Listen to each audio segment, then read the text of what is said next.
Welcome to Forensic Friday, where we examine the intersection of true crime, psychology, and the heart of being human in the middle of it all.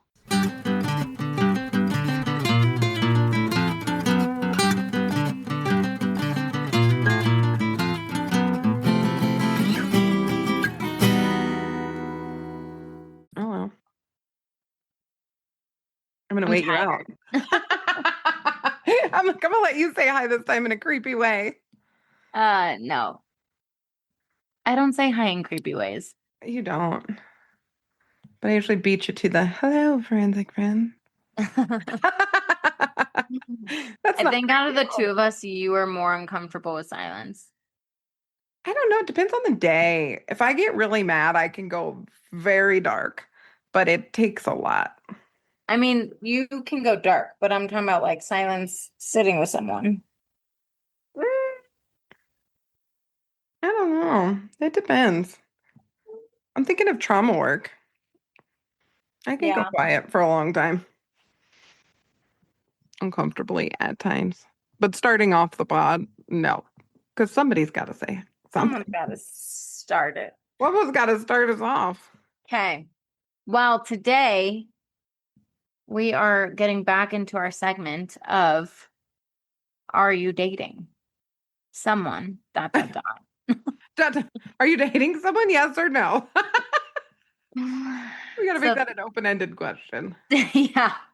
So today it is, are you dating someone with borderline personality disorder? Ayo. Which will be interesting. Yes. So we've done, are you dating a narcissist? Mm-hmm. Probably should have said, are you dating someone with narcissistic personality disorder? That's always the better way to say it. Yes. Also, though, because I'm not going to say, are you dating a borderline? No. I'm not going to say that. And both of those do a lot of damage.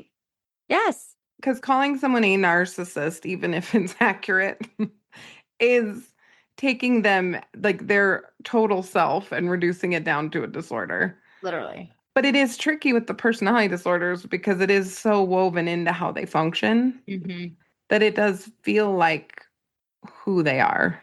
Yes. Sometimes. Well, it's a part of who they are. Mm-hmm. So, I'm going to start this off with, have you been in a relationship with someone where they show you and tell you how much they love you, and then hours later, they hate you, but then also you can't leave?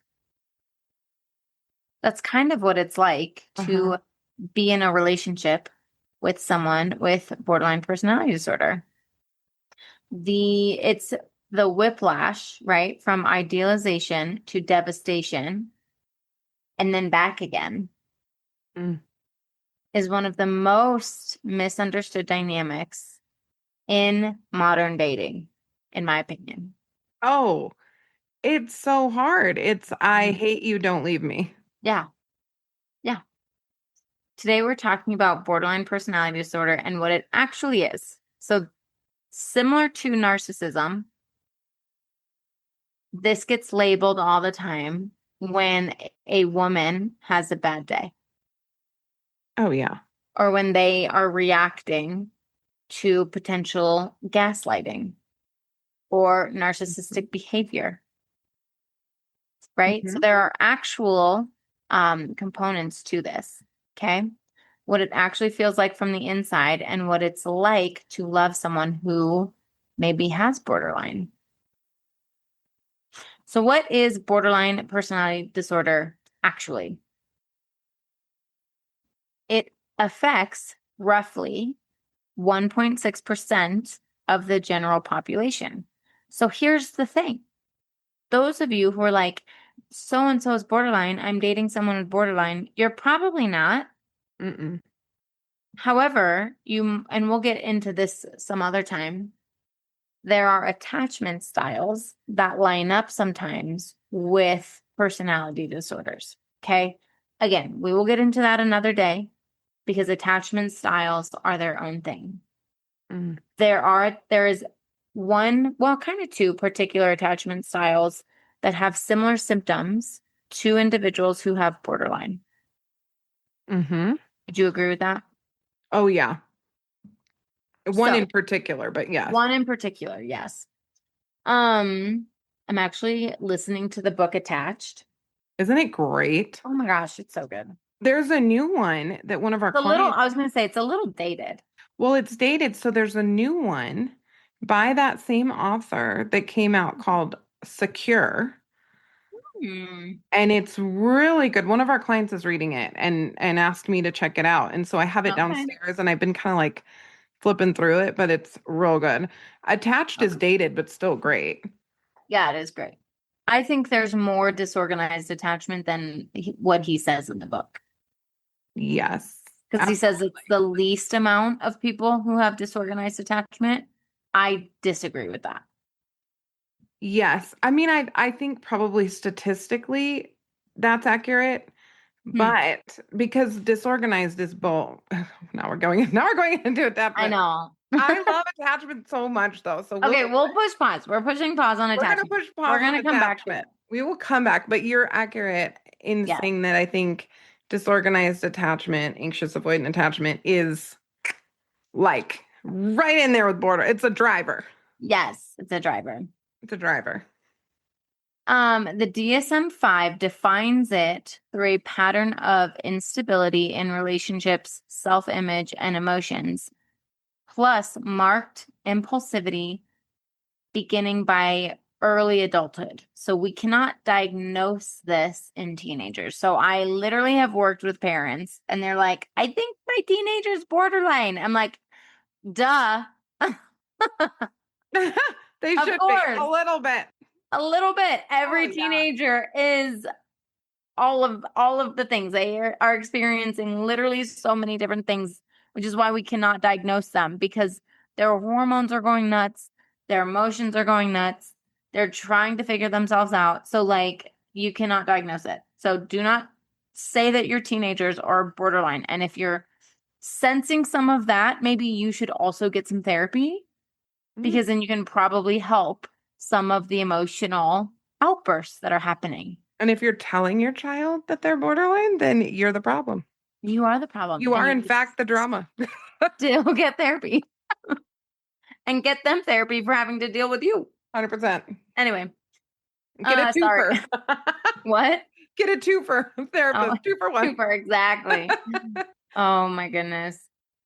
All right. So the core features in plain language: frantic efforts to avoid real or imagined abandonment, a pattern of intense, unstable relationships, often swinging between idealizing someone and devaluing them, an unstable sense of self or identity, impulsivity at least 2 areas that could be self-damaging.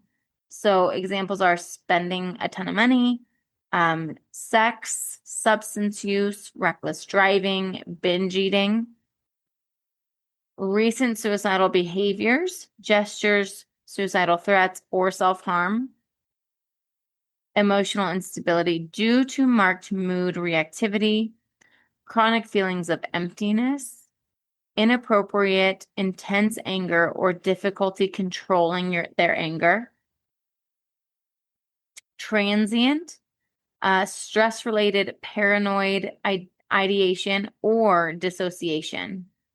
You only need 5 of the 9 of these to meet the criteria of borderline, which is part of why borderline personality disorder looks so different from person to person, which is true. I've known I shouldn't say a lot.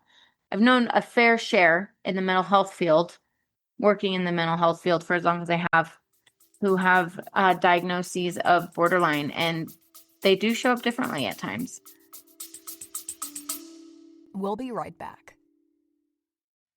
This episode is brought to you by Southeast Counseling Center. Southeast Counseling Center is a 501c3 nonprofit mental health provider right here in Parker, Colorado, conveniently located just off major highways. We serve the whole family, from play therapy for kids to couples and family therapy, trauma treatment, psychological testing, and specialized groups. Access matters. That's why Southeast Counseling Center accepts Medicaid, Tri-West, and victim compensation, and also offers a community subsidy program to help people who fall in the gap between Medicaid and traditional insurance coverage. And because we're a nonprofit, every dollar donated by the community goes directly towards providing treatment services for people who need help. Prefer to meet at home? Telehealth is available statewide, so anyone in Colorado can access our services. To get started, call 720-842-5553 or fill out our secure web inquiry form at secounseling.org. Southeast Counseling Center, care that is accessible, compassionate, and rooted in the community.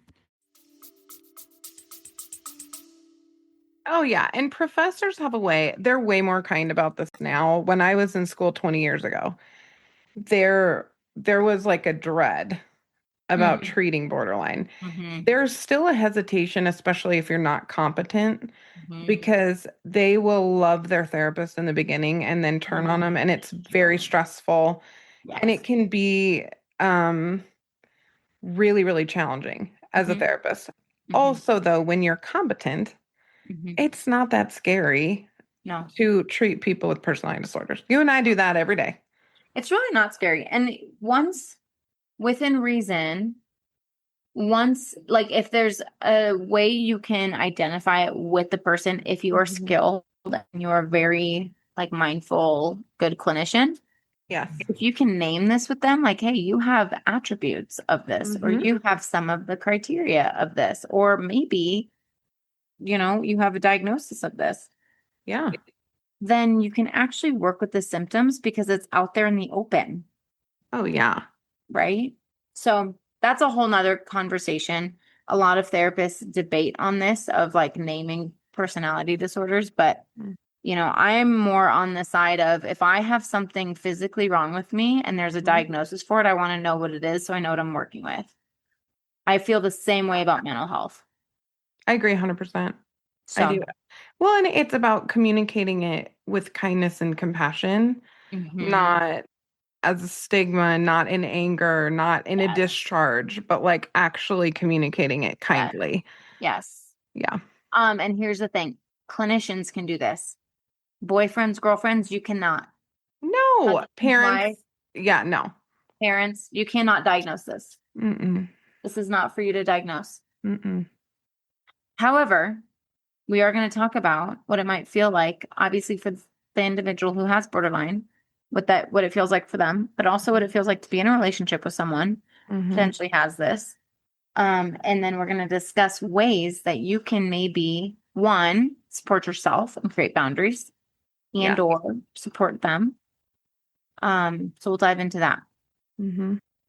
So part of the problem with some of these personality disorders, such as borderline and or narcissistic personality disorder, is people equate borderline personality disorder to their toxic ex, right? So this is like what floods social media at times, where it's like my toxic ex, they have borderline personality disorder, and it's like, okay, sir or ma'am, Oh is yeah. that really true? People with borderline often describe their emotional experiences as feeling everything at a much higher volume than everyone else around them, which you and I actually talked about in a previous episode when I talked about borderline personality disorder. Yeah, that's a good episode. You have a lot of kindness and compassion about this topic that I appreciate. Well, I've had this in my family. Like I've seen, not direct family, married into the family.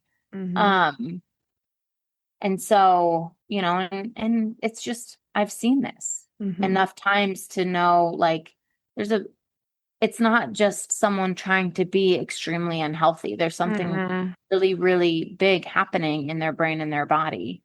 So I would encourage people to go listen to that episode actually, because it talks a little bit more about the why. People end up with personality disorders, specifically one like borderline.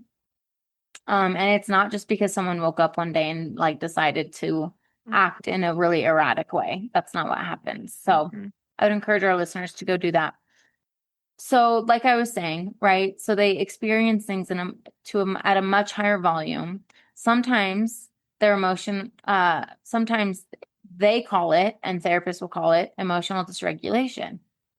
So for individuals with borderline, a small relational rupture, someone taking a while to text back, a partner seeming distracted, these can trigger a wave of panic that feels physiologically like abandonment and is actually happening in the moment. So they are literally feeling something really big because of their own experiences and trauma, right? So they're not necessarily acting out.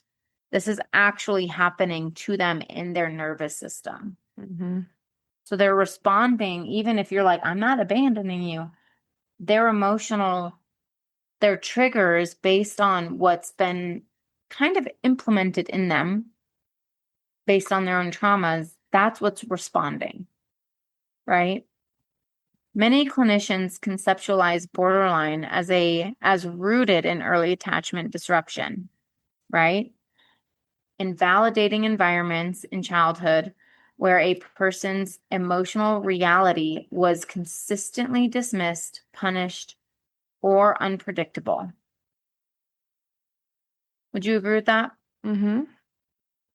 I've seen that quite a bit. Mm-hmm. The person didn't learn that emotions pass. Mm-hmm. That's a really big thing, Mm-hmm. right? They did not learn that some of what they're experiencing will actually go away, right? Well, it's kind of like I think about Grace when we were in the pool, Mhm. and she gets out of the pool and she's like, "It is cold. What are you She's guys doing?" pissed. Pissed for like 2 seconds. You get her wrapped up. We get a second towel on her. I'm holding her while you're grabbing yet another towel for yourself Because I'm you're like, freezing. I'm holding her and I'm telling her the whole time, Mama's right there. Mama's coming. And I tell her that every time I hold her. I'm like, Mama's right there. Look, I won't lie to you. Mama's right there. Look, there's your mama. And she'll stop crying, which is great. And she's looking at me like, you better be telling the truth. Like, Better Mama better come. deliver. Yeah, you better deliver the mama, like rapidly. But the soothing, I think the thing that these kids sometimes don't get Yes. is the soothing when they're upset, to know that there's an end, to know that they're going to find comfort. Yeah. And so their nervous system is just blown. It would be like if you didn't attend to that need. So like Right. we take Grace out of the pool and we set her down and she's cold and she's crying and no one's attending to her. Right. Her And nervous then system's lighting up. somebody goes to pick her up and she's like flailing because she's already that worked up, right? Mhm. That's kind of the deal. It's Yep. the attachment gets goofed up Mhm. partially because the behavior comes from the trauma, and then the response to the behavior is also traumatizing. Exactly. So they can't win for losing. Yes. Yes. I watched this video recently. It was in Vail. So this popped up on my Facebook. I cannot get on social media anymore because it's so Garrett mentioned this in his talk. He did. In the talk that you guys did, right? It's like you have one video to every 5 bad, right? Yeah. Negative feelings are stickier. Yes. And so I saw this thing come up, and it was from the Vail Daily Post or something. And it was this video. It's like this YouTuber who goes around and just videos his day. And it's a little controversial. People kind of get upset because they're like, you can't video. And he's like, it's public. I'm in public. He doesn't enter, anyone's home. Anyway. So he captures this woman slamming her young toddler into the car seat. Oh, They have a Duna, right? Which is what I have. oh no. He captures it. She does it 3 times. Oh. And he addresses it. Then later on, these 2 men come up and they're hassling this guy. And they're like, you need to mind your own effing business, blah, blah, blah. And he's like, whoever's wife that is, that's child abuse. Well, now they're being investigated for child abuse, which I'm like, rightfully so. Right. So I think of situations like that where it's you're not being raised by parents who are able to emotionally regulate. Your nervous system is screwed.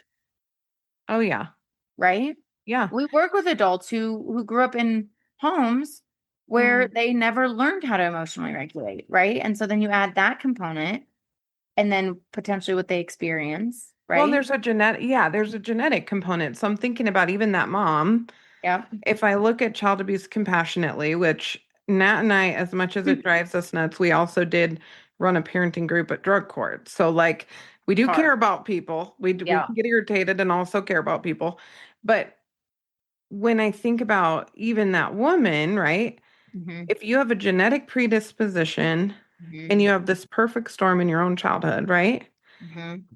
Then these behaviors are going to come out in you and probably in your parenting, you know? Yep. Yep. Okay, so going back to what I was saying, right? So the person didn't learn that emotions pass, that people can be upset with you and they can still stay, that you can be flawed and still be loved. So as adults, every relationship becomes a live test of whether this time they'll actually be left, Yeah. right? That's exhausting to live inside of that.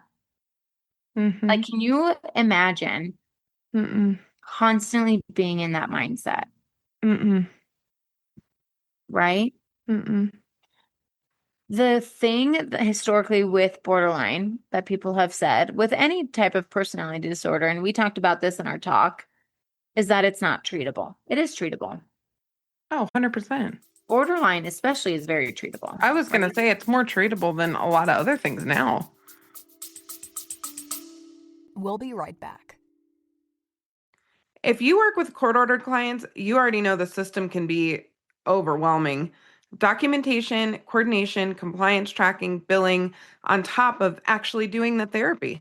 That's why we want to tell you about Reliatrax, a one-stop platform built specifically for therapists working in the court-ordered space and voluntary treatment. Reliatrax helps you stay connected with probation and referral sources so everyone's on the same page and your clients get the best care possible without the endless emails, calls, and paperwork. And here's the exciting part. Reliatrax now offers Aura, their new AI assistant. Aura helps streamline documentation, keeps you organized, and supports your workflow so you can spend less time clicking boxes and more time doing clinical work. Reliatrax also supports insurance billing, including Medicaid, making it easier to serve both court-ordered and voluntary clients all in one system. No juggling platforms and no workarounds. And the other amazing thing is you have an actual team of people who can support you, not some automated system.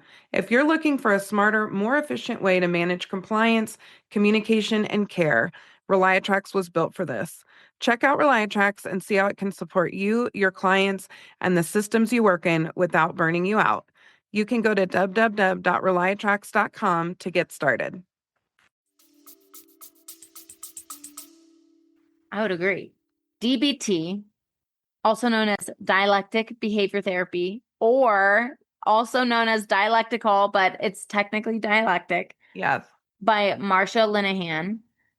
This was created literally for individuals with borderline. Then we realized, as therapists and psychologists, that DBT works for a lot of people. Oh, it's not so just helpful. Individuals with borderline. And so I love DBT. I do too. And yeah, like I said, this was literally specifically designed for BPD to help with that. And also therapy. So DBT is really helpful. And also talk therapy for individuals with borderline is really helpful too. Absolutely. Right. And there can be some medication management. There's no specific medication for borderline, but there can be some things to help with the extreme emotions. Mm-hmm. So what it's like to be the partner of someone with someone who has borderline. For partners, the relationship can feel like standing on a ground that shifts without warning. Mm-hmm. Right? So common experiences partners describe are being idealized early on, right? Being told you're different from everyone else. Mm-hmm. This intense closeness that happens super fast, followed by sudden devaluation when the person feels threatened. So like totally just ripped apart. Oh, yeah. Feels like walking on eggshells, trying to preempt emotional explosions, Mm-hmm. being blamed for causing feelings that were actually triggered internally. So it's hard for them to understand sometimes in those moments that it's a trigger versus the person's making them feel a certain way, right? Feeling responsible for managing another adult's emotional state. So a lot of times, people in relationships like this will feel like they have to manage the feelings, right? And then feeling real fear during moments of rage or threatened self-harm, consciously or not, to prevent a partner from leaving. So this is when they'll threaten suicide, threaten to hurt themselves, right? They'll go silent sometimes to create an emotional response. Mm-hmm. That last point is really important to sit with. Fear of abandonment can sometimes drive behaviors that functions coercively, which we've talked about in deep, right? This can be a form of domestic violence, of abuse, right? Threatening suicide to keep someone involved and in the relationship. Oh, yeah. To control them, to keep them. Even when the person isn't doing it with intent to be manipulative. That's the interesting part. They're not trying to manipulate. They're just trying to make sure that they don't that they're not abandoned. Yeah, that's at the root of it. Yep. Yeah. The impact on the partner can look and feel like control, even when the internal experience driving is pure terror and not power seeking. Yeah. What do you think to that? Having worked with so many, I mean, we work with cases all the time where they are literally arrested for threatening abuse. Or, I'm sorry, for threatening suicide. Oh, 100%. And to be frank, I mean, I've heard this with women. I honestly have worked more male cases of this, Yeah, which same. is wild. Now, some of that's just because there are more male cases to begin with, but it does feel weighted in that direction a little bit. Yeah. And they are just shocked Yeah. when they come in that, well, I was going to kill myself. I don't understand how that's domestic violence. Yeah. But I think about all of the portrayals that I see in the media are females. So single white female, fatal attraction, that it's almost always a female. Mm-hmm. But I do think, unlike narcissism, unlike antisocial, unlike even histrionic, I don't know that there's a desire for control that looks like a desire for control Mm-hmm. in those other disorders, like in borderline. You're Right. so right. But it looks really scary, and it can look more controlling than antisocial. It can look frightening, but it's just total literal fear of being abandoned. I think you're right. Well, I wonder too, and I have zero research into this right now, but I wonder too if we see more male cases because there's other forms of abuse potentially happening, or this has happened kind of before and there is more manipulation involved. I just wonder if men call police less on cases like this. Oh, Like totally. if their female partner is threatening to kill themselves, I don't oftentimes see a male calling the police for that. I think that's a fair point. I think You know that's what a I fair mean? point. So I Yeah. actually still think it probably happens more, like females probably threaten this more often, but males don't call the cops. I think what I've seen is women are more likely to threaten self-harm, Mhm. and they can be a little bit more, we say knifey affectionately, but they can be a little bit more that way and grab a blade or whatever. Whereas we've had men discharge firearms in their homes, Yeah. hold a gun to their head or their partner's heads. I mean, we've had some pretty intense stuff. That's So true. I think it looks different. I think you're right that a female version of a threat of suicide doesn't often look quite as scary as a male threat for suicide, Yeah. especially if they self-harm on the regular, which is not uncommon with borderline. Right. Yep. So the distinction matters, right? So here's where I want to be really careful Mm-hmm. because this is where pop psychology, right? Like whatever, usually gets it wrong. Borderline is not the same thing as abuse as we're talking about. Mm-mm. However,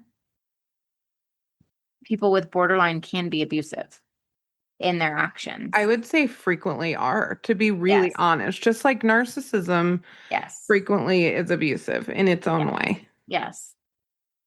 This stems from, so rather than, we work with power and control and coercive control. This doesn't stem from a place of wanting to control. It's again stemming from a place of pure fear of being abandoned. And so it comes from this place of emotional dysregulation, which is it's the symptoms from what they're dealing with their mental health condition. Does that make sense? Mm-hmm. Yeah. So I want to be really mindful of how we say that, because again, right, their behaviors can be and often are abusive, but that's not where it's coming from. So we do a lot of DV cases, domestic violence cases, and this is different, right? Mm-hmm. They can look similar from the outside, right? Jealousy, monitoring intense reactions to perceived threats in a relationship, but the internal machinery, if you will, is totally different. Yeah. As we were talking about, right? A lot of times people say like, "Oh, my ex is borderline," or she's borderline, or Mm-hmm. she got diagnosed with it when she probably didn't. So when people say everyone's got a little bit of borderline sometimes, where's the line between normal insecurities in relationships and a diagnosable pattern? What do you think? I think And why does that matter that we that we distinguish that? Well, I'm going to take a little bit of a left turn on it. I think it Love it. matters for sure that we pay attention to behaviors in our relationships, even new relationship, maybe especially new relationships that affect us negatively. Mm-hmm. I think if we are having to have an internal dialogue about whether or not the person that we're seeing has a diagnosable condition, we are already in some unstable ground, right? And that's tricky because we've talked about how lovable people are. So we can really love and enjoy someone who has a substance abuse problem or Yeah. who is maybe a touch narcissistic. They're also really charismatic and fun and they run things and so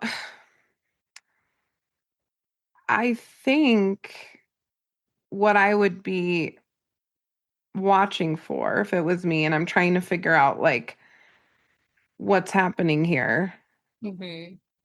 It's does it generalize to relationships in their life? So like do they have friends? How do they talk about their friends? If they have an ex, well, you know what I'm saying? Right. You can probably say it better than me. No. I agree with you. But do you know what I mean? It's like we get syndrome thinky because we're Yes. therapists. And Yes. so that awareness is really helpful. Mm-hmm. But as a human, if I was dating, I'd be like, who don't you get along with and why? I just think Right. I Right. mean, what happens when somebody disagrees with Yes. you? What's your relationship like with your family? And it's like, Mm-hmm. if everyone is an issue but them, or they have a long-standing history of significant issues with lots of different people in their life, then that doesn't mean they're sick and twisty and everyone else is healthy. But it Right. would be a sign to me to maybe just like, I don't Mm-hmm. know, go slow with my heart a little bit. Well, and if they have a lot of inconsistent relationships, Yes. right? Or, chaotic relationships, and they might not tell you that Mm-mm. up front, right? Of course. Somebody they're with borderline will, narcissist won't, but somebody with borderline probably will tell you. Well, and if they don't, you'll feel it, You'll right? feel So it. I think the concept of the walking on eggshells is such a good example. And any human that I have been in relationships with, right? I've talked about my late sister-in-law who's passed away. You know, I've worked with people for a long time who've been diagnosed with borderline. That statement is so true. When you feel like, what's going to happen if I address this? How is this going to go? Or if I don't meet this expectation, how is this going to go? Right. And it just flares up the abandonment. Right. And so it's, again, I wouldn't encourage people to say, oh my gosh, I'm dating someone who's borderline. Right. But if you're in a newer relationship or like you're kind of getting a little bit deeper into one and you're feeling some of these things, like Janine said, if you're going into a place of like, does the person I'm seeing have a personality disorder? It might be a good sign to say like, hey, what does it look like for you to maybe set some boundaries and see how that goes? And if it doesn't go well, maybe it's not a relationship to be in.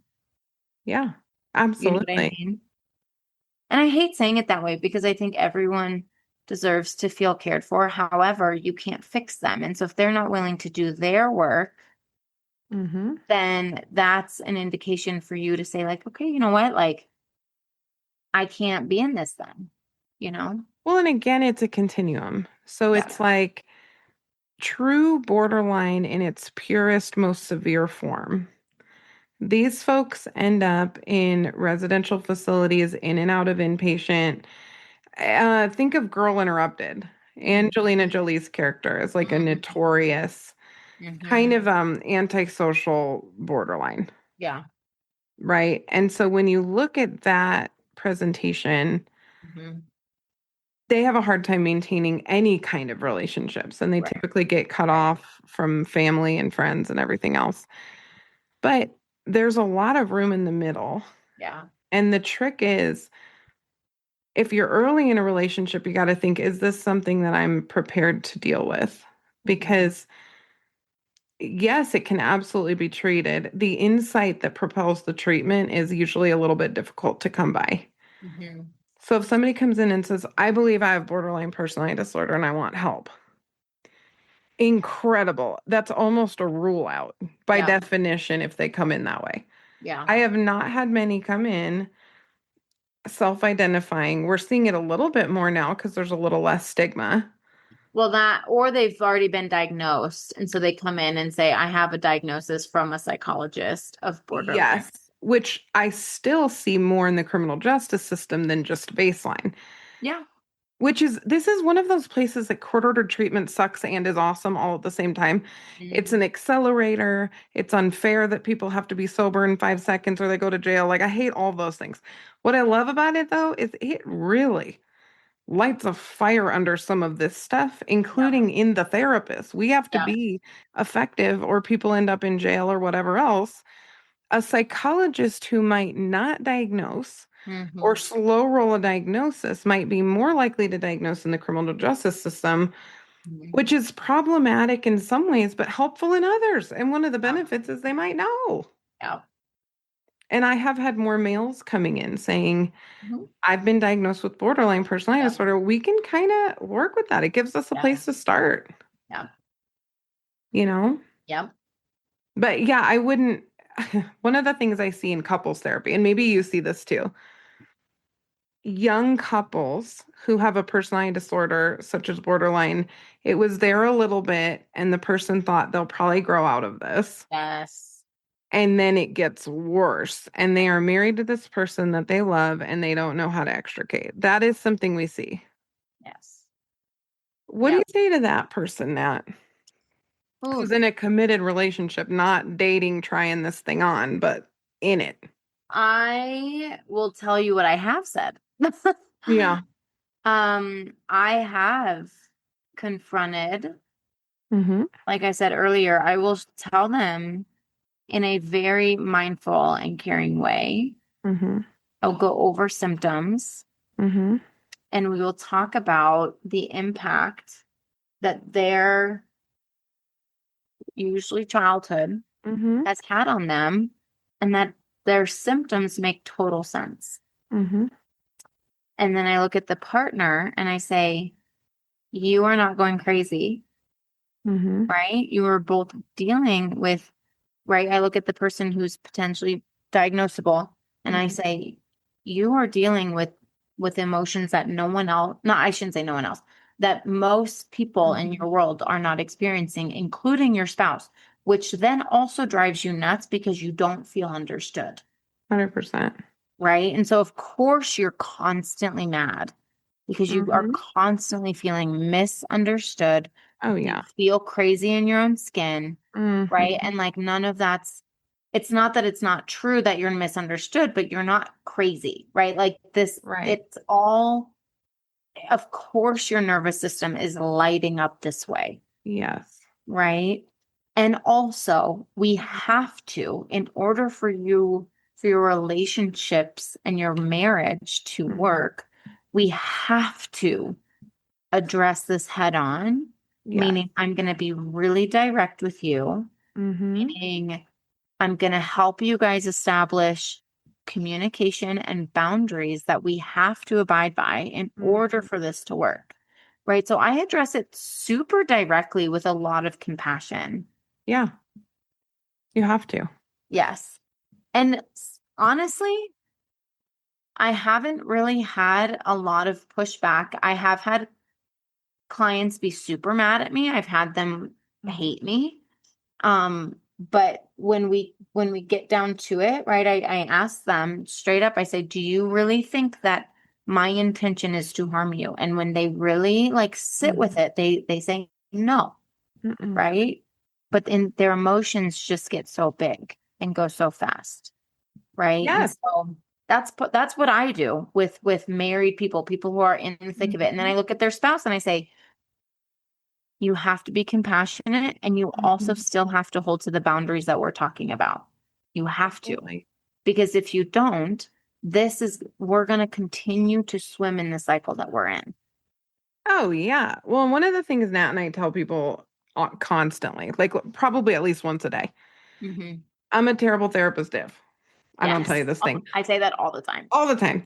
And the other thing that we'll say is I care enough to say blah, blah, blah.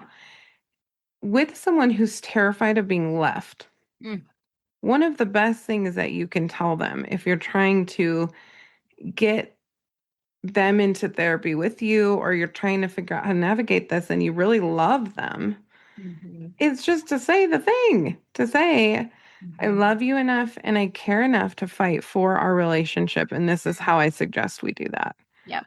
And if we don't do that, I'm worried the thing you're afraid of will happen. Right. I won't be able to be with you. So let's do something about that now. I don't want to leave. You know? And most folks will respond to that. Yeah. It might take a minute. You might have to say it a couple times in different ways. But that typically feels and is genuine when you love somebody who's hurting, and it will get us in sometimes when they're struggling with the feedback. Because it's like, listen, it'd be easier to not tell you. Right. I don't like fighting with you. I'd love to sit here and let my eyes glaze over. That'd be great. That's what other people do when you do this. But I care enough to tell you that I want to do it different. Yeah. And I reassure them. I say, because they're so scared of their partner abandoning them, I say, they're still here. Yes. They haven't left. Yes. Right. And I think the other thing I'm thinking as a parent now, and my little 10-year-old just, he's got this ginormous heart. And I already know he's going to get his heart broken someday. You're going to have to peel me off the floor, Natalie. But I think one of the things we can do for our teenagers, so if you have emerging adults, you have teenagers, is to tell them, number one, relationships don't have to be that hard. And drama is not romantic. Oh my gosh, yes. And I think that if we can actually normalize that a little bit, it would probably help a bit too. Also, like for teen girls out there, Yes. same for friendships. Oh my gosh, if that isn't the truth. Same for friendships, Oh, right? Like I love a non-dramatic friendship. some friendships, you know, I told my husband the other day, I said, I am in a teacher that friendship should not be that hard. They're not that hard. And if they're hard, something's wrong. Oh, yeah, And just we don't have to stay in it. no.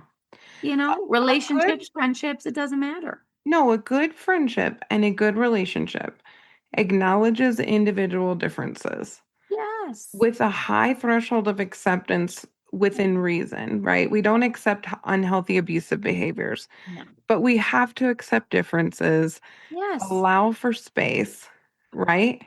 Allow for boundaries. Well, you and I are a hilarious picture of this because What? I'm a pursuer. You're a little bit of a pursuer, but you're not a massive pursuer. No, I'm not.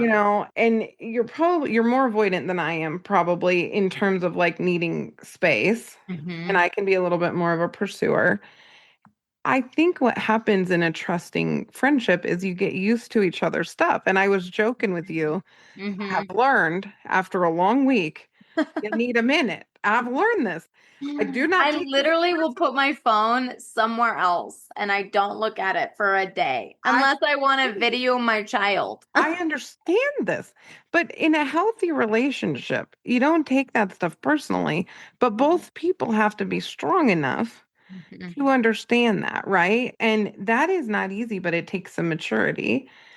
If Yes. you can navigate that with your friends, you end up in beautiful friendships because Yeah. you can be yourself.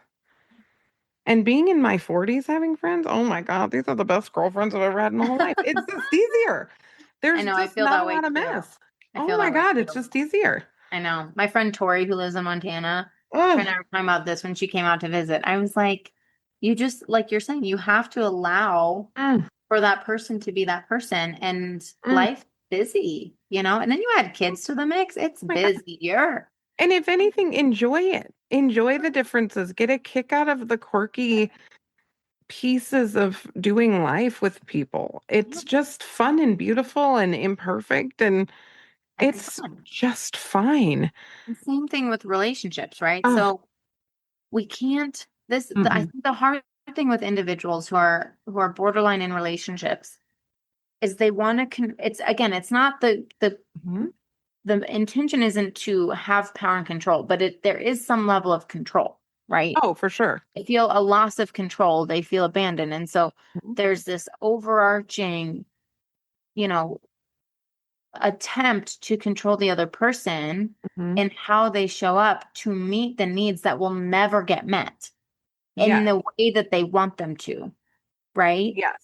Because it's imperfect and the expectations are the expectations should have been met when they were babies and they weren't met. And so they're looking for their partner to meet these expectations that never got met at the beginning, Yes. right? And so part of it is as if you are someone listening to this and you're like, maybe I have borderline. First of all, don't diagnose yourself. Mm-mm. You might just have a little bit of insecure attachment, disorganized attachment.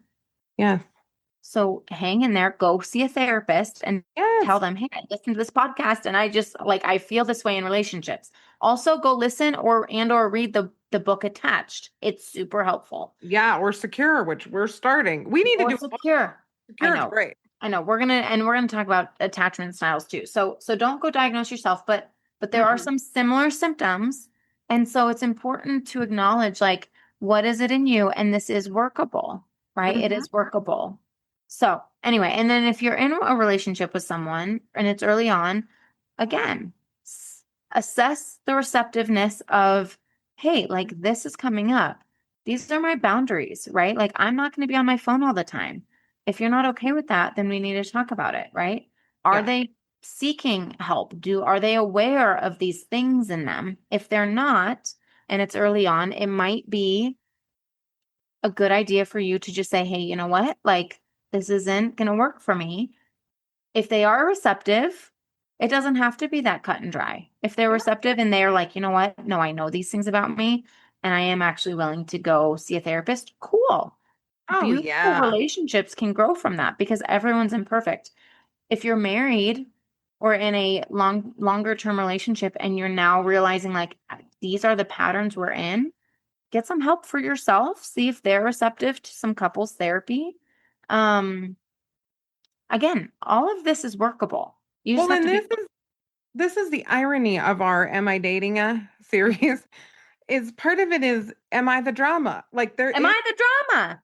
there is like a really important part of understanding that we are every bit as imperfect as the people that we are dating. Yes. And if we can take a minute and really think and get some support around where we are a little bit damaged and dinged up and take responsibility for that, which both Nat and I have had to do. I won't Oh my speak gosh. for your I work, but literally I've just had to had a work on myself 24/7. I literally just had a conversation with Preston today, and I was Oh. like, hey, I don't like this about myself. And Oh. I'm very aware of it, and I am working on it. Listen, Gary and I are 20 years in this Yes. forest, and I love that man. He surprises me every day. His capacity to grow and learn challenges me to do the same thing. And Yes. we surprise each other. He surprised me this last week. He's incredible. But I've had to work really hard on some stuff, and I still do, and I always will. Yes. But it's the receptiveness and the Yes. willing to grow and willing to hear people out who are who give us feedback. But if the relationship is sick and twisty and it's starting to feel abusive, you don't need to do it. They Bye-bye. can develop separately Yes. on their own schedule. And that's okay. And that go with God. It's okay. And here's the thing. If you're staying in something that's sick and twisty, you are also the drama. 100% you're the drama. I cannot, when people come in, when we get I know. men who come in, they're like, all I date are crazy women. I'm like, then you're crazy too, bro. Oh, Nat's favorite non-PC thing to say, and I'm sorry, it is truth. It's Crazy goes with crazy. And what Crazy. she means by that is not that everyone's crazy and she's not being mean and whatever. But No. what she's saying is typically what we will accept and what we acclimate to. And there are some exceptions to that. Systematic abuse, intimate terrorism from one person to another erodes them of their sense of self. That's not what we're talking about. No. But everything but that, you're involved in a dynamic. Yes. You just are. You're involved in a dynamic, and you have to understand your role in that dynamic. In order to either help it get better or to get out of it. Yes. So. So good, Nat. Yeah. Well, you know me. I love talking about borderline. Well, you do. I mean, I think it is kind of both of us have a bit of a personality disorder specialty just because of the work that we do.